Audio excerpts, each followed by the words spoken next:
What we're witnessing in Venezuela isn't democracy versus authoritarianism. It's the latest chapter in America's desperate attempt to maintain economic hegemony through increasingly counterproductive means. It is very concerning that the Trump administration is not putting the opposition and the sort of the will of the Venezuelan people first. Right now, what's being put first, at least in terms of the objective or the goal of post-Maduro Venezuela, is oil. Ante el genocidio que se ha iniciado contra el pueblo palestino en Gaza. Maduro urged, quote, a moral and political response to the atrocities being committed against the Palestinian people amid unprecedented impunity. He further condemned Israel, calling it a, quote, killing machine, and the war in Gaza a genocide. Rarely has the truth been said so eloquently by a leader at so high a level. Welcome to Demystifying Iran. Following the kidnapping of President Maduro and during a period of protests and riots in Iran, two highly revealing statements surfaced. On Fox News, retired U.S. General Jack Keane asserted the implications here are really great for Israel. He almost said Israel before swiftly correcting to the Venezuelan people. Almost simultaneously, former CIA Director Mike Pompeo posted a pointed tweet. Happy New Year to every Iranian in the streets. Also to every Mossad agent walking beside them. Given that U.S. policy in West Asia and North Africa is obviously aligned with Israeli interests, and considering that even the aggression against Venezuela is also deeply linked to those interests, it seems prudent to re-examine the case of Syria. On December 29th, after meeting with Benjamin Netanyahu, President Donald Trump made a striking public statement. He was standing there with the Israeli regime's prime minister by his side, and he credited Turkey's President Erdogan with playing a positive and key role in the goal of overthrowing Syria's former leader Bashar al-Assad. Then Trump added this, that Prime Minister Netanyahu agreed with him. They shared this positive assessment. Trump characterized the militant leader in Syria, Abu Muhammad al-Jolani, also known as Ahmad al-Shara, as someone he supports. He expressed hope that Netanyahu could establish a good relationship with him.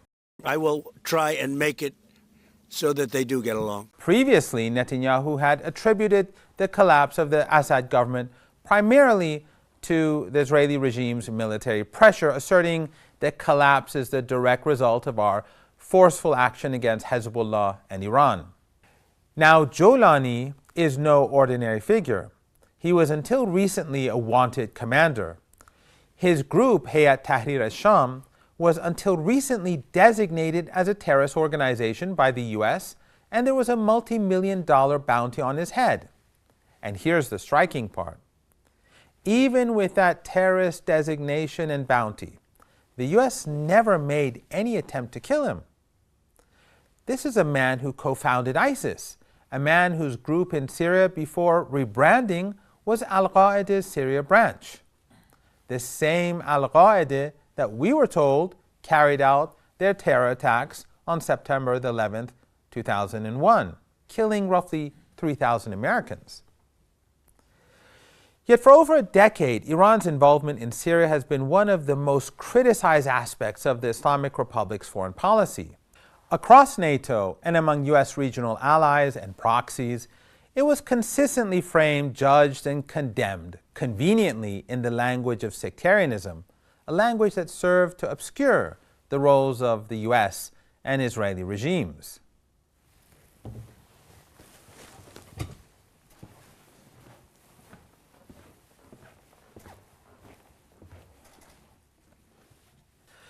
Western media, think tanks, and their counterparts in the pro-Western camp across the region pushed a singular story, one of Iranian expansionism and sectarian ambition.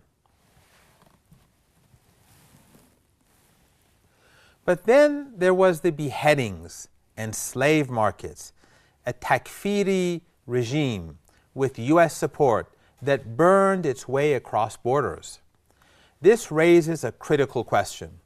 Was the arrival of Iranian advisors in Damascus in 2013 an act of foreign intervention, or was it a collective fight for security against a U.S.-led regime change operation?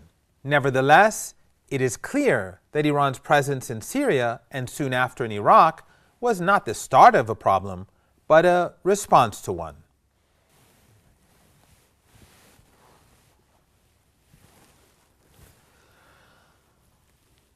To understand Iran's presence in Syria, you must first look at the uprising of 2011. On the surface, it was a continuation of the Arab Spring, beginning with legitimate calls for reform. Bashar al-Assad from the Syrian Ba'ath Party was a secular leader outside the Western camp. In those early days, Iran saw him as just that, a leader facing a domestic crisis. Iranian officials openly advised him and his colleagues to implement reforms, avoid brutal repression, and find a political solution. At the time, Assad, in fact, had a closer relationship with Arab and Turkish leaders than with Iran. He shared a personal friendship with Turkey's Erdogan. They and their families even vacationed together. Yet as the uprising escalated, into this vacuum flowed an extraordinarily well-funded foreign legion of extremists. Overwhelmingly, they were from Al-Qaeda or ideologically aligned with it. And many of these very fighters would soon become the founding core of ISIS.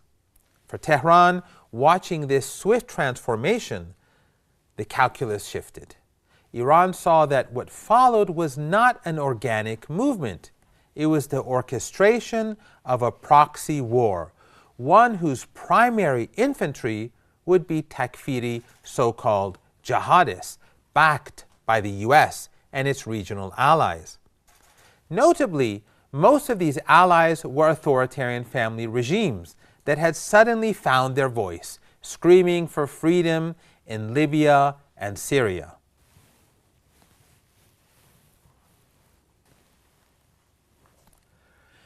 Iran's decision was not made in a vacuum.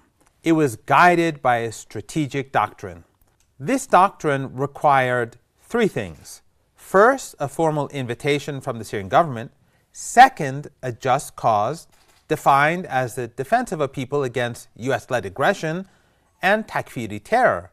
And third, a strict mandate to support, advise, and empower local forces, never to replace or occupy them. While Iran saw an existential threat to the region, key architects of American policy saw a strategic opportunity. It was shocking and a betrayal to me and every person who was killed on 9/11, their families, and my brothers and sisters in uniform. When, as a member of Congress, I learned about President Obama's dual programs that he had begun really to overthrow the regime of Syria, and being willing to, through the CIA's Timber Sycamore program that has now been made public, of working with and arming and equipping Al-Qaeda in an effort to overthrow that regime, starting yet another regime change war in the Middle East. A chilling articulation of this view came from inside the Obama administration. In a February 2012 email, a senior State Department official named Jake Sullivan, who later became President Biden's national security advisor, wrote to Secretary of State Hillary Clinton, AQ, Al-Qaeda, is on our side in Syria. Their policy was regime change. Fresh off the ouster and murder of Libya's Muammar Gaddafi, the administration and its allies trained their sights on Damascus. A 2012 U.S. Defense Intelligence Agency document stated that U.S. regional allies were explicitly attempting to establish a Salafist entity in eastern Syria. And in a striking admission, the agency's then Director General Michael Flynn later stated in an interview on Al Jazeera, of all places, that the Obama administration had supported this policy.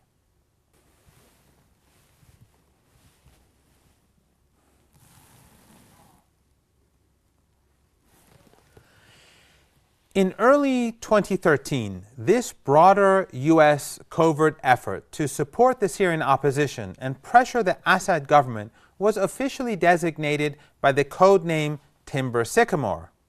Authorized by Obama and run by the CIA, it became one of the largest covert action programs in history. It ran in parallel with the enormous flow of funding and weapons provided by U.S. regional allies through Turkey and Jordan. According to U.S. officials, the program was run by the CIA's Special Activities Division and has trained thousands of rebels. President Barack Obama secretly authorized the CIA to begin arming Syria's embattled rebels in 2013. The program became public knowledge in mid-2016. Critics saw it as ineffective and expensive and raised concerns about diversion of weapons to jihadist groups and about Timber Sycamore-backed rebels fighting alongside the Al-Nusra Front. Significantly, on the Turkish-Syrian border in 2014, a Lebanese-American journalist for Press TV named Serena Sem reported that trucks from the World Food Program were being used to smuggle ISIS fighters and arms into Syria. Shortly after her expose, she was accused by Turkish intelligence of being a spy. She denied the accusation during a live broadcast, expressing deep concern for her safety. Just hours later, on October 14, 2014, she was killed in a very suspicious car accident. Weapons, money, and intelligence flowed through this covert pipeline, but the weapons supplied by the U.S. and its regional allies, including the regime in Tel Aviv, were mostly deployed by the jihadist factions. In essence, this became a sprawling arms market, fueling the very terror networks America had vowed to destroy after 9/11. This proved that Iran's narrative that it was fighting a U.S.-backed Takfiri army was not propaganda. It was a grim reality. And as usual, alongside this dirty war, the U.S. and its allies imposed crippling sanctions, ultimately after years of conflict, and while occupying Syria's oil fields. The U.S. imposed the Caesar Act in 2020, a final economic blow designed to crush what remained of the Syrian economy and bring the nation to its knees. Today, we see the very same tools being deployed against the people of Venezuela, Iran, Yemen, and Cuba, albeit with less success. The dirty war along the Syrian-occupied Golan Heights involved a complex patchwork of opposition factions, ranging from Free Syrian Army units to Salafi jihadist groups like HTS and ISIS. Since at least 2013, the Zionist regime established a covert mechanism for treating wounded fighters from these factions in field hospitals along the border. Estimates suggest thousands of combatants received advanced care.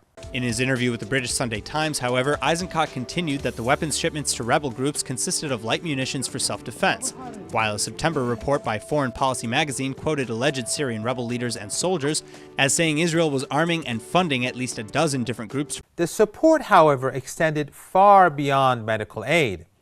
In 2017, the Wall Street Journal published detailed on-the-record accounts from fighters within these groups.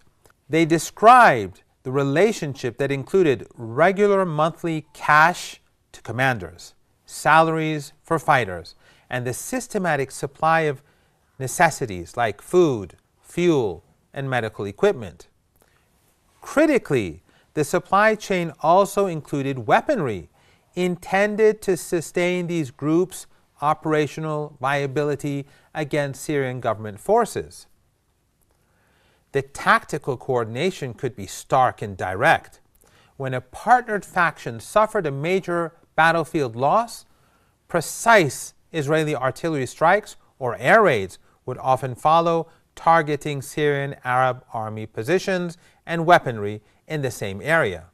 This was more than support. It was a real-time military offset, punishing advancing Syrian forces and effectively serving as an external artillery brigade for select proxies.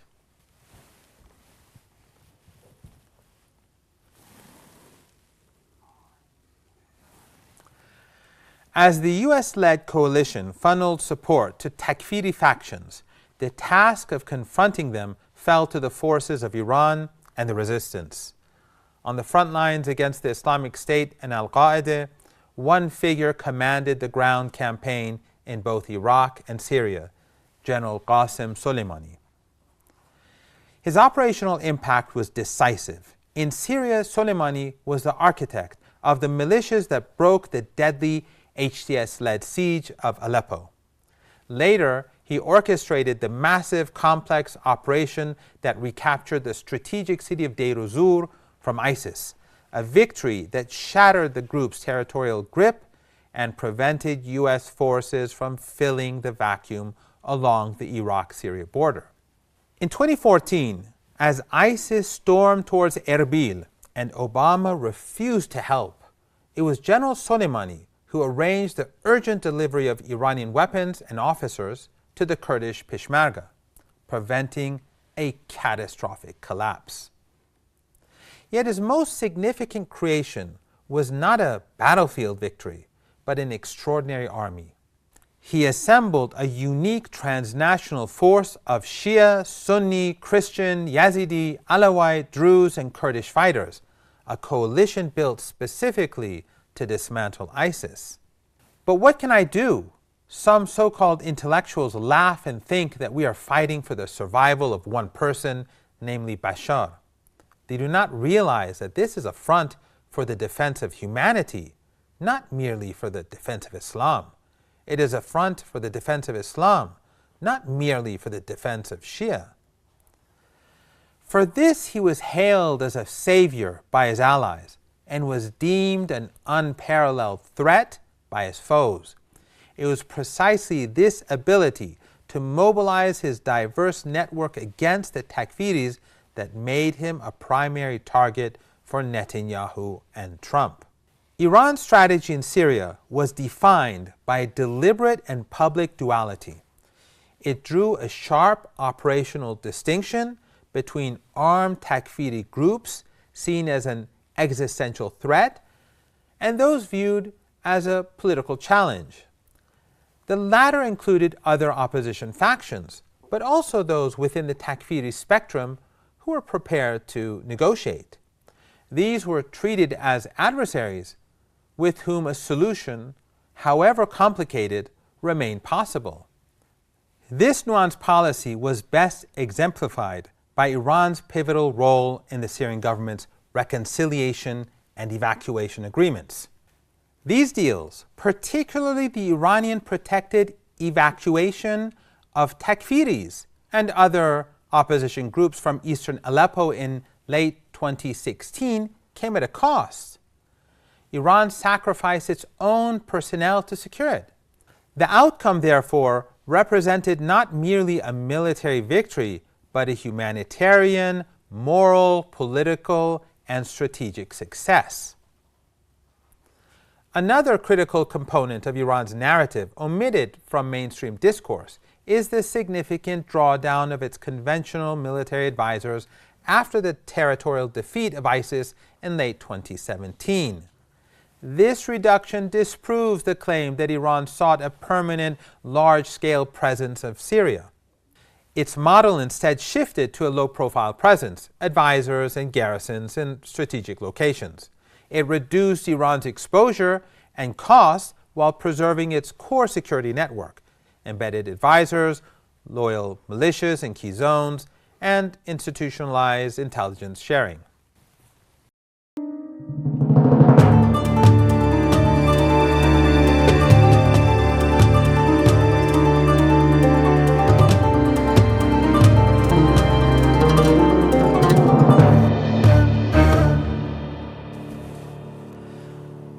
question arises, why did Iran not launch a large-scale military intervention to save Assad in 2024?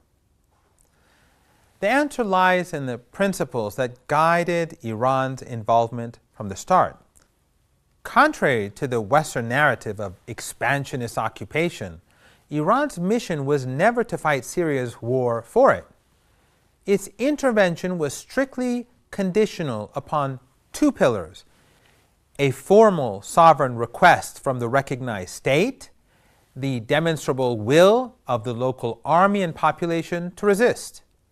In late 2024, according to Iranian officials, neither condition was met. The Syrian government issued no formal plea for an intervention, and critical sections of the state and society displayed no will for a conclusive defense. Without this essential local anchor, Iran therefore deemed any large-scale intervention not only futile, but potentially detrimental. For years, Iranian intelligence had warned Damascus of emerging threats, providing alerts on the movement and consolidation of extremist factions. Following the territorial defeat of Daesh, Iran had already drawn down its major combat forces. Damascus, for its own reasons, including a naive desire for rapprochement with the US, had little incentive to reverse that trend. A rapid, decisive reinforcement was therefore impossible. Iran lacked the on-the-ground structure and, critically, a reliable local partner to receive and sustain it. This underscores a strategic consistency. Iran provided intelligence and advisors to defend the state against US-backed Takfiri forces, but it would not become an army of occupation to save a leader whose own pillars of support had crumbled. The survival of Bashar al-Assad personally was never Iran's immutable doctrine. The current situation in Syria is abysmal. The Zionist regime controls critical territories in the south, Erdogan controls much of the north, and the United States and its proxies dominate the northeast and east. There is little security, and the slaughter and demonization of minorities and moderates are not incidental, but a feature. The leader of Hayat Tahrir al-Sham enjoyed a public love fest with retired General Petraeus, played basketball with the head of CENTCOM, and secured a discreet, bizarre audience at the White House with Trump. These facts, among others, prove that Iran and the axis of resistance were right all along. This dirty war was never for the sake of the Syrian people. It was a geopolitical gambit to reshape the region, with the primary beneficiary being the Zionist project. Nevertheless, there is a profound strategic outcome. The NATO-backed Takfiri project had been severely weakened. Iraq and Lebanon, though fragile, were saved from its full onslaught. The regional regimes that once armed these very extremists now stand exposed, having done absolutely nothing for Gaza, while the axis of resistance has made extraordinary sacrifices for Palestine. Perhaps, after all these events, a real Arab Spring or awakening is not as far-fetched as some believe. See you next week.